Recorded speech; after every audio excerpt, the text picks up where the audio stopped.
Today, we're talking all about the challenges and the solutions for leading multiple ministries at one church.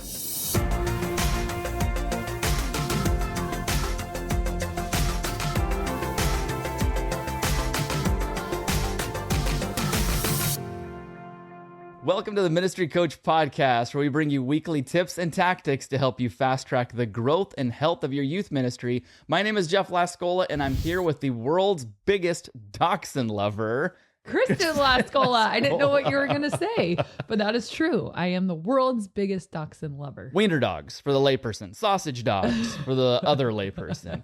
So that has nothing to do with what we're talking about tonight. It's not pronounced dash hound, okay? So if you're the person who keeps saying dash hound, I'm sorry. Stop. It is dachshund. Okay. It is dachshund or wiener dog. Yeah, we'll accept wiener dog. What we're going to talk about today is all about the multiple hats that you might have to wear within your church. Like youth pastors, more than any job I've ever seen, have to wear multiple hats, but it's always kind of within your role as a youth pastor. Right, like you have to do graphics, game planner, event planning, things like that. But some people, especially those a lot of times at a smaller church, aren't just like multiple hats within their job role. They're having to do multiple jobs within the church. Yes. And that is actually, I think, a pretty common scenario, like you said. And this topic comes from a question, an email that we got from a listener.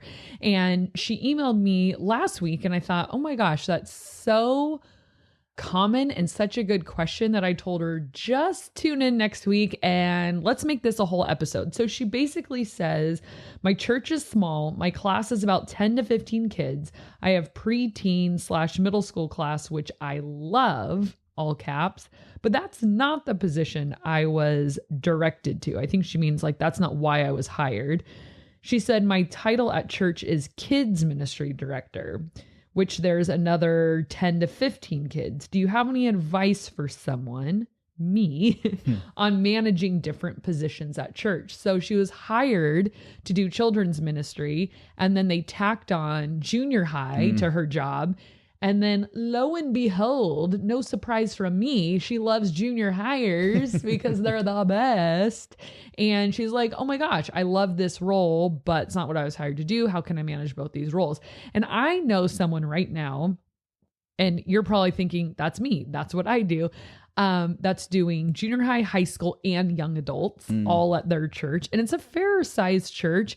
And I think that is this scenario that we hear over and over and over again of pastors having to do both. Now, a lot of you out there combine junior high and high school. This particular question is like children's ministry and student ministries. Yeah. To me, that's like two different islands. Very different. Yeah. It's not just like, oh, we're combining student ministries, 6th through 12th or 7th through 12th, whatever. But like, this is like a whole other building, I would think of. Wearing diapers versus eating candy out of diapers.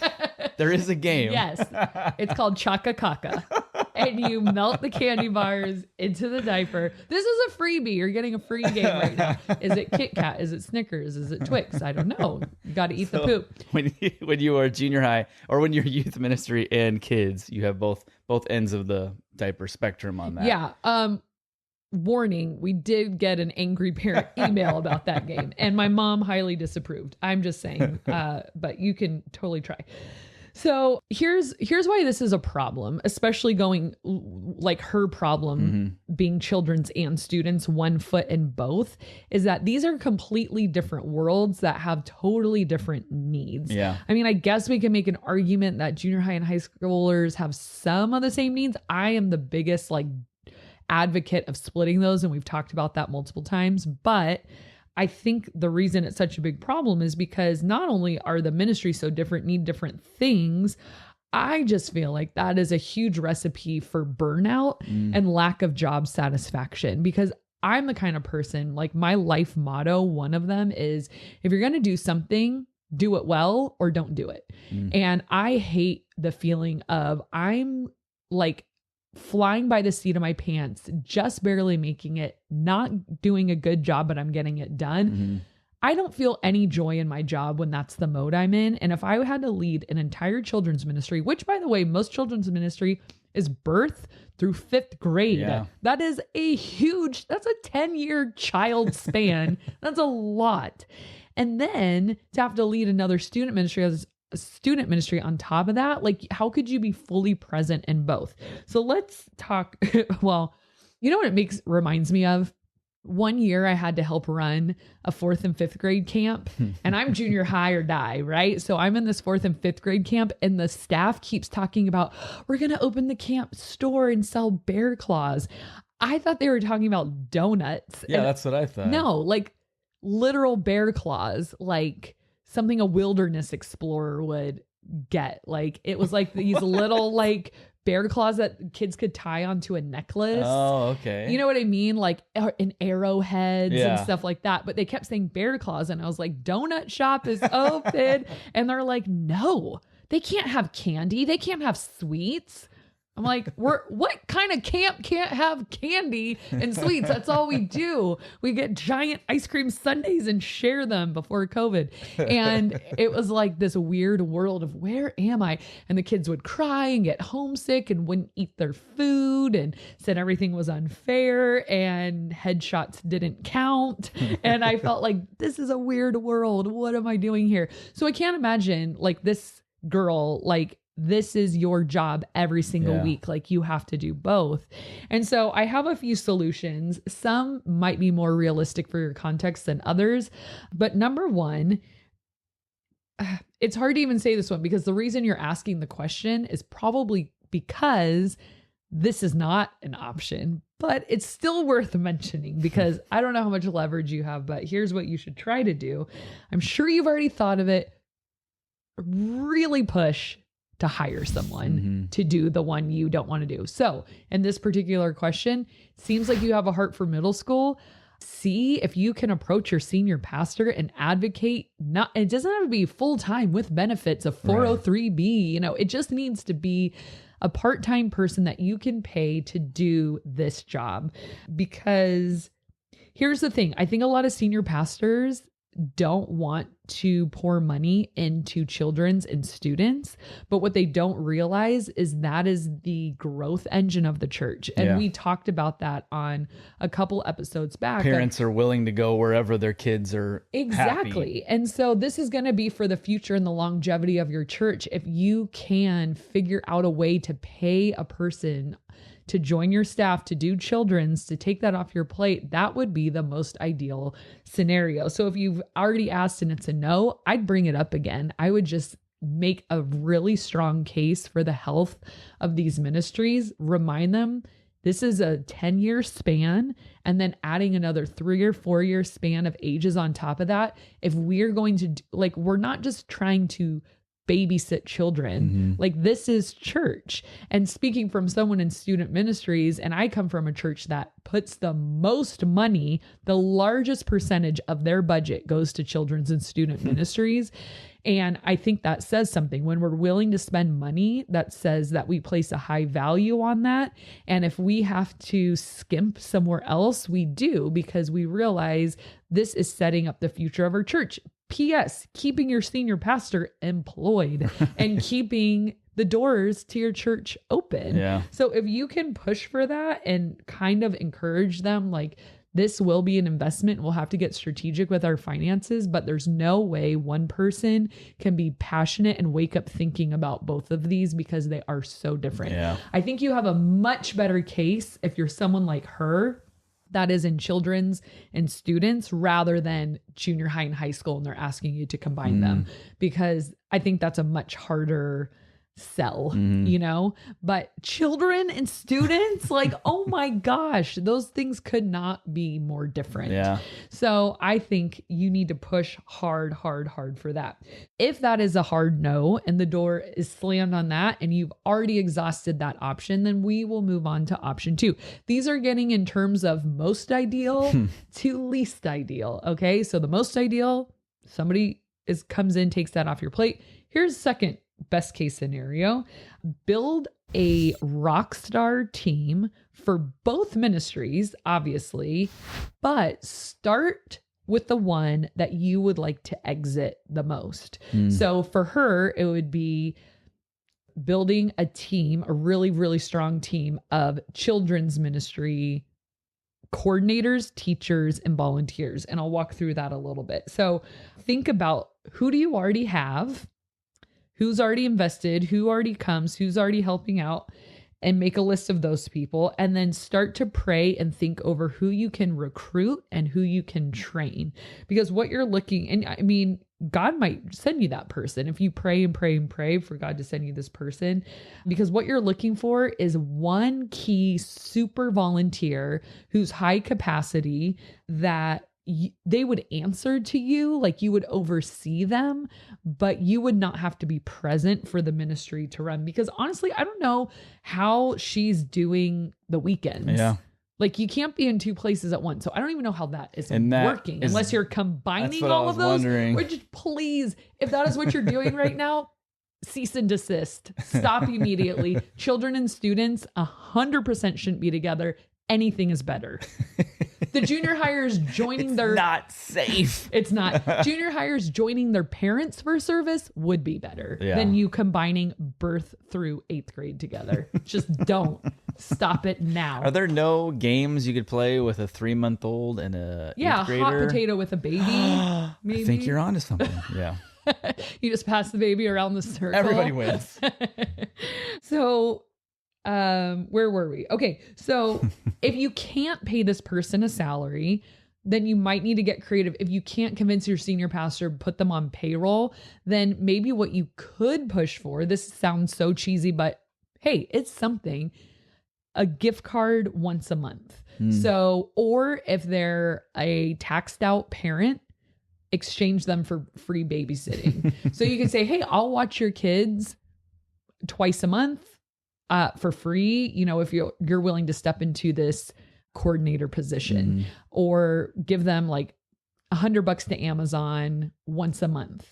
I mean, that's pretty worth it. Yeah. If this is a like low commitment kind of thing, but and if they do enjoy doing it. If they, So here's how it should work is that there's a one main coordinator, and your whole job setting them up was you need to figure out how to design a ministry they can run. So for that, I would say you have a top person who's the coordinator. This is maybe a really high capacity, responsible senior girl. The girls just tend to be more responsible. Sorry. It's true. I know that's sexist. Hey, no, it's true. No disagreement. I mean, I can think of couple senior girls that could totally do that. Yeah. Or maybe it's a retired person that just loves kids and they're high energy and magnetic and they are looking for a place to put their time into. Maybe it's a stay-at-home mom or dad. Hey. And those are the kinds of people that you might have a good chance of getting to be your coordinator. This is the person that answers to you, that you're hopefully giving an Amazon gift card to. So you design a ministry that they can run. So my suggestion would be, and again, you're going to spend a little bit of money, but buying curriculum. Our children's ministry uses Orange. They have it for kids and teens, junior high, high school. So depending on what age group you're hoping to offload from your plate, buy the curriculum for the coordinator so that all they have to do is print it out each week, make copies for the volunteers. So underneath the coordinator, she or he will be the one who's overseeing those volunteers, getting them the materials, the craft supplies, scheduling volunteers, keeping track of the teams. Then you want to come up with volunteer teams A and B. So you have your A team, and you can either do it 2 weeks on, 2 weeks off, or every other week. I think our church does it 2 weeks on, 2 weeks off. It's like red and blue or A and B, whatever. And they are the ones who are in the classrooms with the kids, teaching the lesson, doing the craft. And then we have live worship in one of our children's classrooms, but the other ones, they use like Jana Lyra or some DVD. So you are just getting them all the materials, where the coordinator is, and then the volunteers run it. So that would be like, I think the ideal structure to be putting in place so that you don't have to be there every week, but you're playing support during the week for that coordinator, checking in like, hey, did you get all your volunteers scheduled? Okay. Like, do you need anything from me with the tech needs and the lesson or worship, craft supplies, blah, blah, blah. You can check in with them, support them, and then really do find a way to thank them. That would be ideal, because I think if that structure were in place, you, coordinator, A team, B team, I think that ministry could run without you. Mm-hmm. It's just going to take work to find those people. And that's going to be the hardest part. But once you find them and you're scheduling them and they know how to do it and they've been trained in all of that, it'll start to run like clockwork. But you really have to put in the work on the front end to develop that team. And that could take a while. I mean, that could take months. So don't just be like, well, there's nobody, I don't know, it didn't work. No. You pray, you stop, you ask. You pray, you stop, you ask again.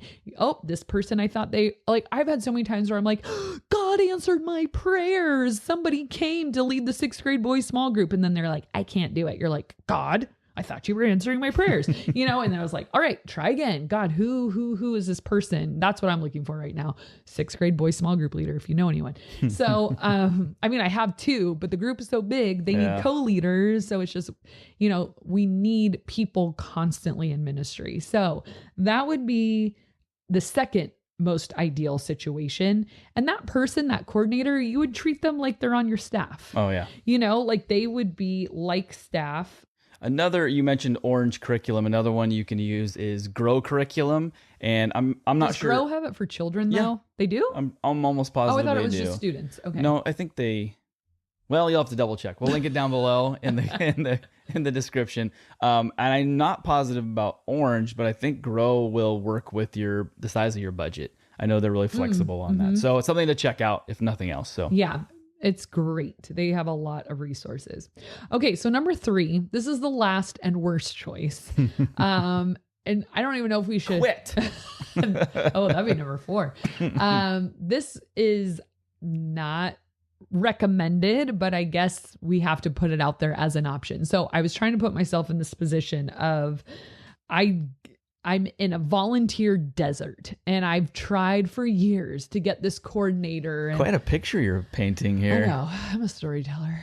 And there's just nobody to help me and run stuff. And it has come to me, I have to run both. I am the children's pastor. I am the junior high pastor. There's no other way. We've tried 1 and 2.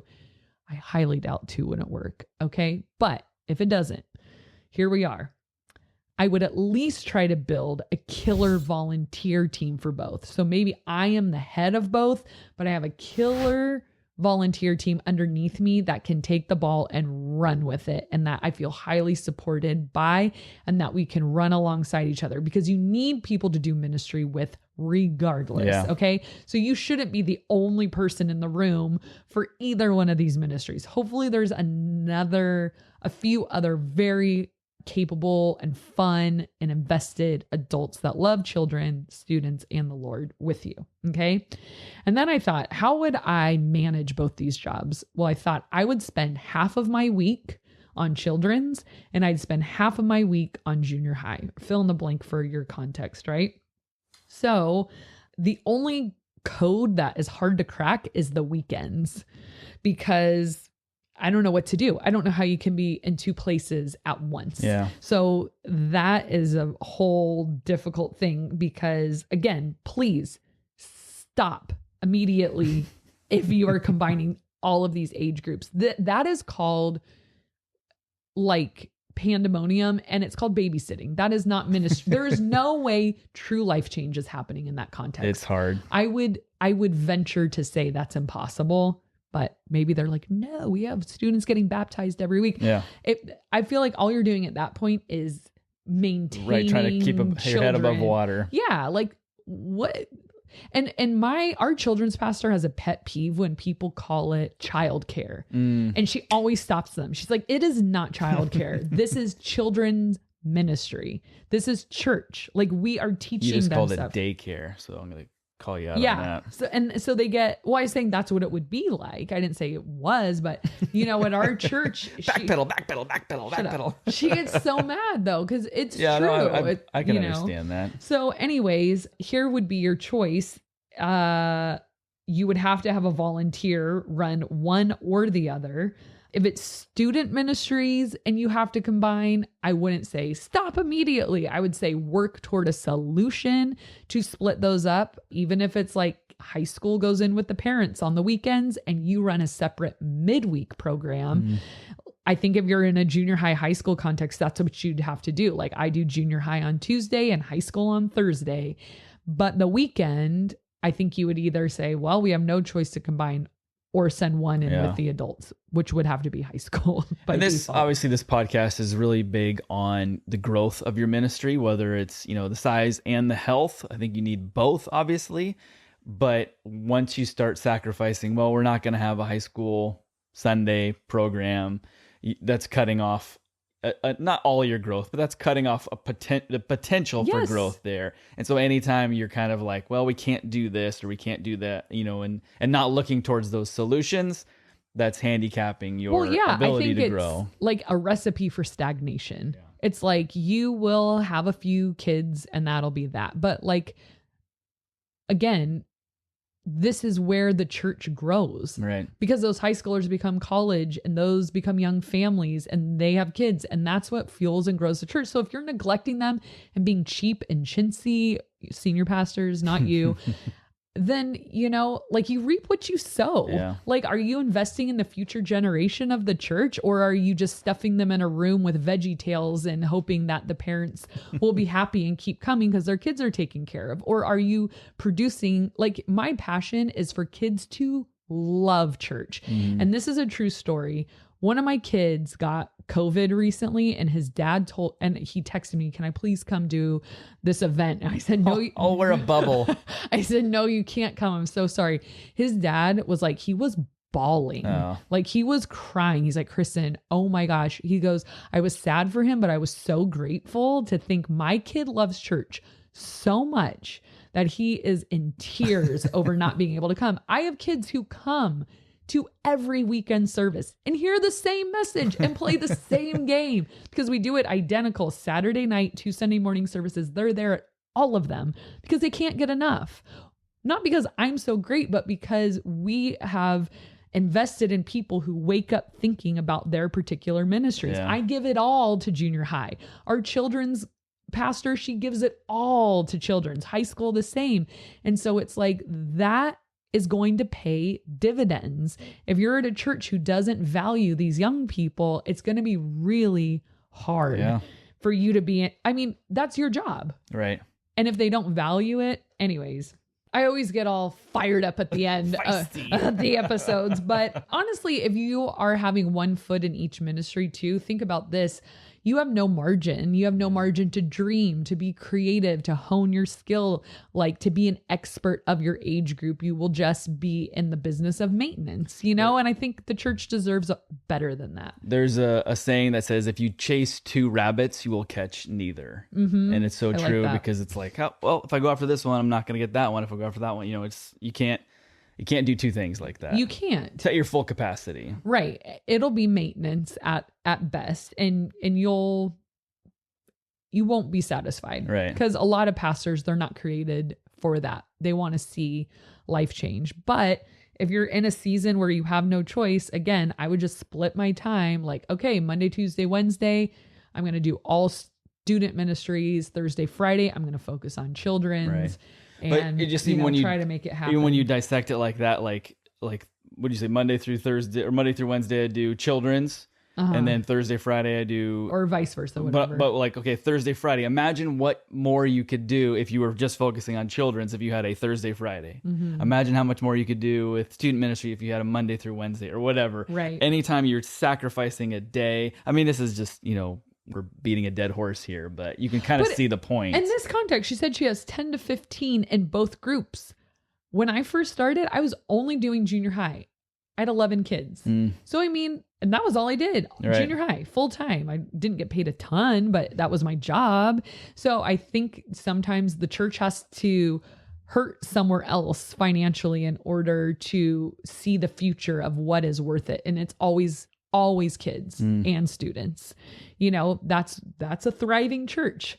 you know, if you're pouring your money into other things, it's like whatever. So I definitely feel for you. I think that's a hard position to be in, but hopefully that gives you some solutions to be able to go through 1, 2, 3. Yeah. 2 seems doable, but you know, it will take that work and commitment. And, you know, I think like this is just a leadership lesson, hustle, you know, like, and that's what I've learned. Like I had to do guerrilla ministry. Like in the very beginning, I had nothing. And I just remember I just had to hustle and make it happen. And just like where there's a will, there's a way kind of thing of just like, I will make this happen. And it just takes a long time and it takes a lot of grit and a lot of work. But I think good leaders have that. We talked about it before, that heart, the hustle, and the hunger. Thanks. I was panicking. I couldn't think of the other one. Hotcakes. But like also that grit of just like, I'm not going to give up. Yeah. You know, and if this is important to you to see this ministry thrive and grow, it's like, I'm not going to give up. These people have to be somewhere. Right. And sometimes you really need to challenge people of like, I know you can do it. I know you can be a coordinator. I'll be right there with you. You've got this. Good leaders develop other leaders. So I think sometimes we sit there and like, I don't have anyone. Well, make them. Yeah. You know, like not like force them, make them, but I mean like make them into leaders, develop them, like stand beside them, because just like children and students make a church grow, duplicating yourself into leadership makes a church grow. A church has to be full of leaders. Yeah. Every turn there should be a leader or someone who's pouring into someone to become a leader, and that's reaping the benefits. So you could start creating that kind of culture in your church of, well, maybe we don't have a big staff, but we have a whole lot of leaders. Right. You know, those could be different things. Yeah, and all this is obviously the long-term goals. I feel like if you're at a smaller church, smaller budget, there's not a whole lot of quick fixes. You know, if you're at a large church and it's like, we need a Gaga pit. Boom, tomorrow it's here, it's built. There you go. You know, whereas like smaller, where is that? mega church. But you know, the smaller ones, it's like we have to work up to certain things in leadership and you know, and splitting time between ministries and finding somebody that can fill in. It's just a long game thing, and that's, you kind of have to keep on thinking that and just get a little bit better every day and every week, and then look at what are we going towards, and don't get so discouraged by what we don't have this immediate, you know, second. Yeah, exactly. Take the long view. Buy your leader scarves from Dollar Tree for Christmas. I still have my Dollar Tree scarf, $1 tree scarf, $1 Dollar Tree scarf. All right, question of the day is, what was the name that you were almost given at birth? And I'm very disappointed in mine because you liked it. I liked it. You hate mine though.